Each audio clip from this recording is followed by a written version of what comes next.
अस्सलामुअलैकुम। आज के लेक्चर में हम 51 से आगे स्टार्ट करेंगे।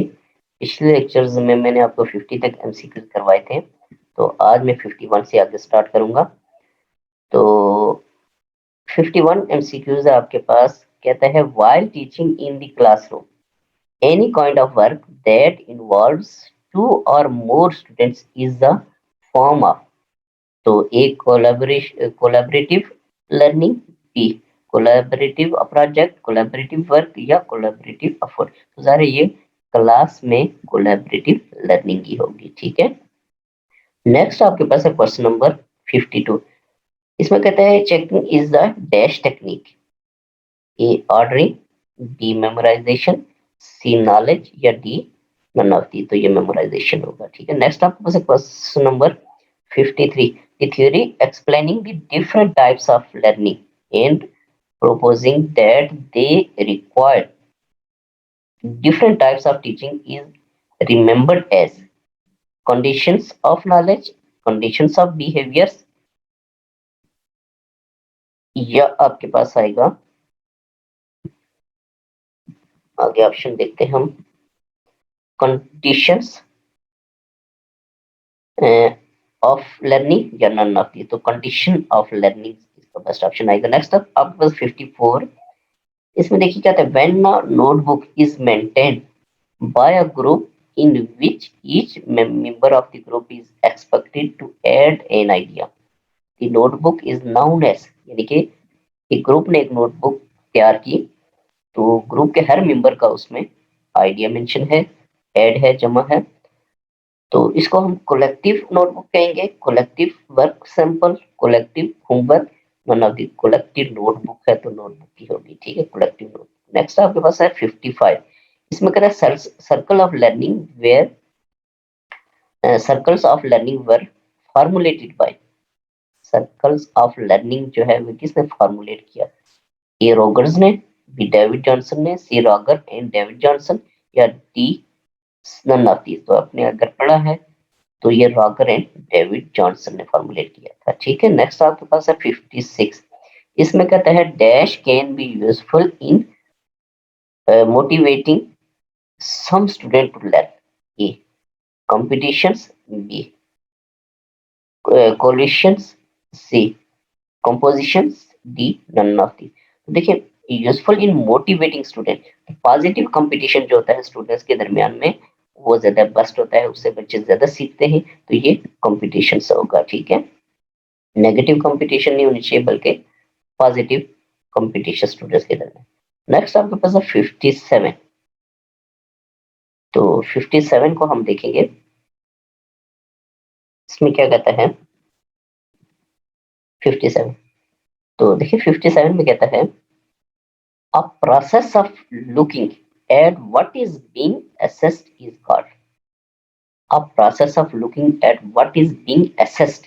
तो assess जब आपके पास होगा तो वो इवैल्यूएशन की, इसमें ए में कहता है असेसमेंट, बी इवैल्यूएशन, सी मेजरमेंट या डी रूब्रिक्स। तो ये इवैल्यूएशन होगी, ठीक है, जिसमें वैल्यू वार्स चेक किया जाता है। नेक्स्ट आपके पास है 58। इसमें कहता है formative assessment is an assessment dash learning for learning, ठीक है, तो ये डी आएगा। नेक्स्ट आपके पास है 59। An assessment used to identify difficulties in the learning process is called. A initial assessment, B diagnostic assessment, C formative assessment और D summative assessment. तो असेसमेंट के बारे में मैंने आपको डिटेल से बताया था ये पिछले लेक्चर्स में। तो इसमें कहता है कि an assessment used to identify difficulties, एक असेसमेंट जो है वो कंटिन्यूस है पूरे सेशन में, तो वो फॉर्मेटिव होगी, आपको पता है, ठीक है। एक एट द एंड होती है तो वो सुमेटिव होगी, ठीक है। तो एक इनिशियल स्टार्ट में होती है, वो इनिशियल असेसमेंट है। तो एक आपके पास वो कहता है कि आइडेंटिफाई डिफिकल्टीज, आइडेंटिफाई करती है, डायग्नोज करती है, तो वो डायग्नोस्टिक असेसमेंट होगी बी, ठीक है। नेक्स्ट आपके पास है 60। To compile the information into pattern in propose a plan is called।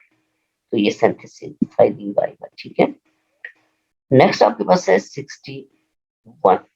तब हम 61 को पढ़ेंगे। 61 में कहता है the most complex skills of Bloom's taxonomy is. ये ब्लूम्स टैक्सोनॉमी के बारे में मैंने आपको पिछले लेक्चर्स में डिटेल से बताया था। हमने एमसीक्यूज पढ़े थे इसके ब्लूम्स टैक्सोनॉमी के। तो इससे रिलेटेड ये क्वेश्चन है, कहता है कि most complex skills of Bloom taxonomy. तो ये ऑरिजिनेटिंग होती है, ठीक है, यानी कि इसका आपके पास आ जाएगा डी। ठीक है, ये आपके पास डी आ जाएगा। ठीक हो गया। नेक्स्ट आपके पास है क्वेश्चन नंबर 62। तो 62 में क्या कहता है, the three domains of Bloom's taxonomy are A cognitive, affective and psychomotor. तो आगे पढ़ने की जरूरत नहीं है, यही है, यानी कि डोमेन्स ऑफ टैक्सोनॉमीज जो है, ब्लूम्स टैक्सोनॉमी की जो तीन डोमेन्स है मेन, वो कॉग्निटिव, अफेक्टिव और साइकोमोटर। पिछले लेक्चर में मैंने डिटेल से बताया था कॉग्निटिव के आगे सब डोमेन्स है, अफेक्टिव की भी सब डोमेन्स है और साइकोमोटर की भी सब डोमेन्स है, वो भी हमने पढ़ी थी। तो अगर आपने इनके बारे में ब्रीफली पढ़ना है तो उस लेक्चर को भी देखना है। नेक्स्ट आपके पास है question number 63। The first institution of higher learning in the western world कौन सा था? एकेडमी वाज फाउंडर बाय, किसने फाउंड किया था? ए सुकरात, बी प्लेटो, सी अरिस्टोटल और डी जॉन डे। तो ये प्लेटो ने फाउंडेड किया था। ठीक है, नेक्स्ट आपके पास है question number 64। Apology the Plato's recollection of speech gives by Socrates when Socrates were charged with। Socrates क्या इसने दिया जब चार्ज इसने Socrates ने किया? तो ये था कि नॉट बिलीविंग इन गॉड्स था। ठीक है, नेक्स्ट आपके पास है क्वेश्चन नंबर 65। तो 65 को हम देखेंगे अब। इसमें क्या कहता है? इसमें कहता है which from the following is not an informal assessment. कहता है which from the following is not an informal. तो ऑब्जर्वेशन इनफॉर्मल है, रूब्रिक्स इनफॉर्मल है, पार्टिसिपेशन भी इनफॉर्मल है, प्रोजेक्ट जो होता है ये फॉर्मल वे से होता है, इनफॉर्मल नहीं होता। ठीक है, ये आ जाएगा। 66 है a student having scientific attitude A becomes a courageous, C gets good job, C studies systematically या think rationally।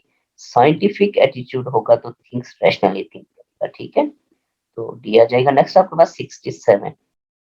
Through which action children learn fast.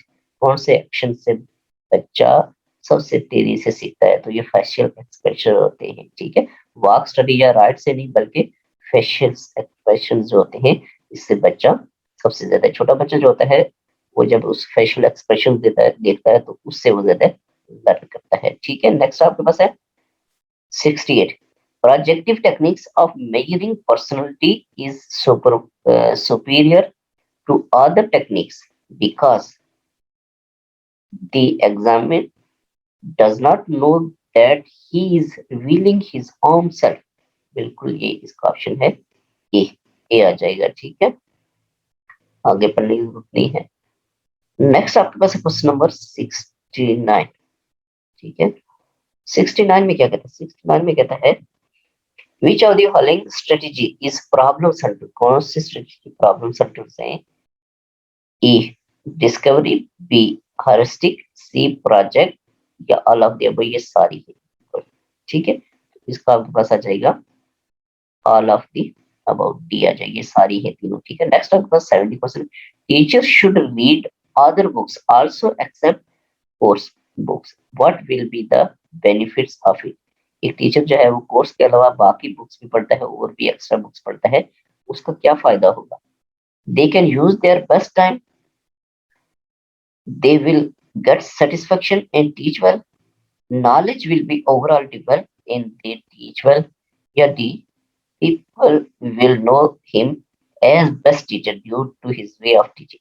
ठीक है, सबसे बेस्ट है इस तीन चारों में कि knowledge will be overall develop and they teach well. जब उसका नॉलेज डेवलप होगा किसी भी टॉपिक के बारे में, वो जब कंटेंट की बुक जो बच्चों की बुक होती है वो स्टडी करके पढ़ाता है, तो उससे रिलेटेड और एक्स्ट्रा अगर पढ़ता है तो वो उस टॉपिक को बस से बस एक्सप्लेन करेगा, उसकी प्रॉब्लम जो है वो ज्यादा एक्सप्लेन करेगा और बहुत अच्छा लेक्चर डिलीवर करेगा, बच्चों को बेहतर समझ आएगा और बहुत अच्छा पढ़ाएगा। तो ये सी इसका ऑप्शन बेस्ट है।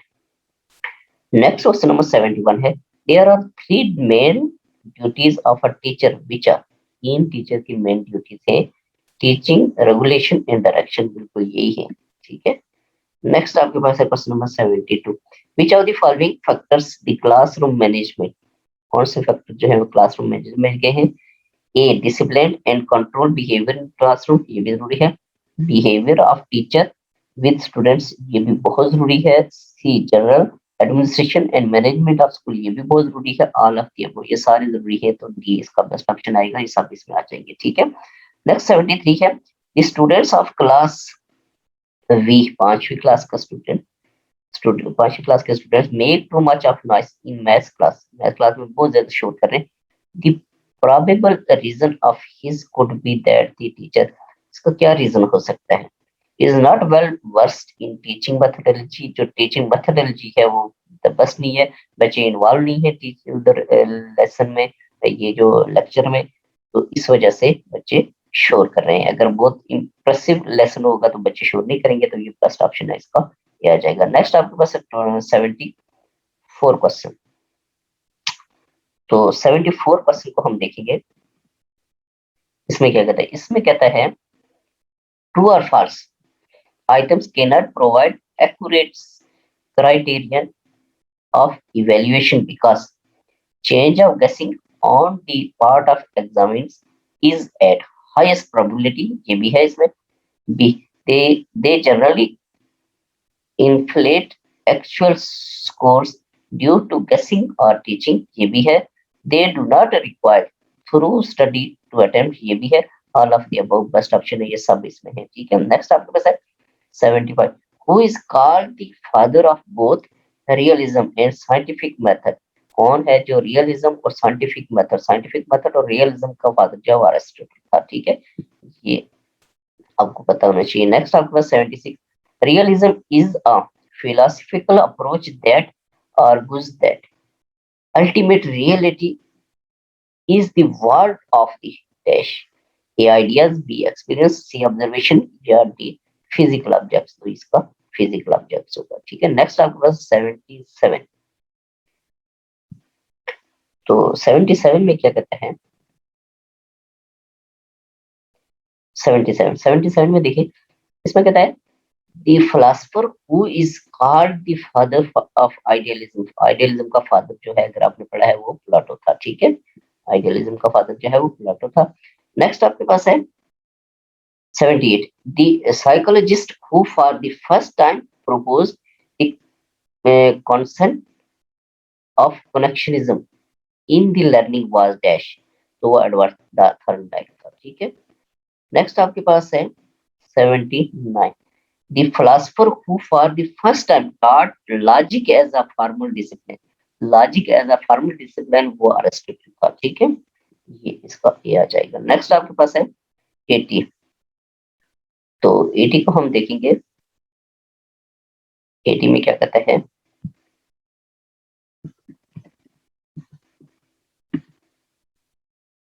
एटी, तो 80 में कहता है idealism is a philosophical approach that argues that dash are the only true reality and the only thing worth knowing, ये आइडियाज होते हैं, ठीक है। नेक्स्ट आपके पास 81, according to Edward Thorndike learning is about responding to dash, A analysis, B change, C experiment या C stimuli ये है अकॉर्डिंग टू थॉर्नडाइक, अगर आपने पढ़ा इसको तो ये स्टिमुली है, ठीक है। नेक्स्ट आपके पास है 82, इसमें कहता है the connection between stimulus and response is called, ये स्टिमुलस रिस्पॉन्स बॉन्ड होगा, ठीक है ना, ये होता है connection between stimulus and response is called stimulus response bond होता है। ठीक है, नेक्स्ट आपके पास है 83। तो 83 को हम देखेंगे कि इसमें क्या कहता है। 83, तो 83 में कहता है the dash the stimulus response bond, SR bond, the better a person has learn the lesson, stable, B unstable, C stronger, या बी डी वीकर। तो ये स्ट्रॉन्गर होगा। नेक्स्ट आपके पास है 84, anything that causes a reaction is called, ये stimulus होगा। ठीक है, आज के लेक्चर में हमारे यहाँ तक की है। तो इससे आगे भी हमारे पास मेरे पास लेक्चर्स हैं, कंटिन्यूस हैं, अभी और भी इसके रहते हैं। तो यहाँ तक मैंने ये दूसरे लेक्चर स्पेंड किया। तो नेक्स्ट में तीसरे लेक्चर के साथ हाजिर होऊंगा इन्हीं नोट्स के साथ। बहुत इंपॉर्टेंट नोट्स हैं, इनको आपने गौर से देखना है। और ये आपको कोई भी पेडागोजी का एग्जाम है कॉम्पिटिटिव, तो उसमें आपके लिए ये हेल्पफुल होंगे। तो कोई भी जो है एनटीएस है, बीएससी है, कोई कॉम्पिटिटिव एग्जाम है, उसमें आपके लिए हेल्पफुल होंगे। तो नेक्स्ट लेक्चर इससे आगे होगा। ठीक है।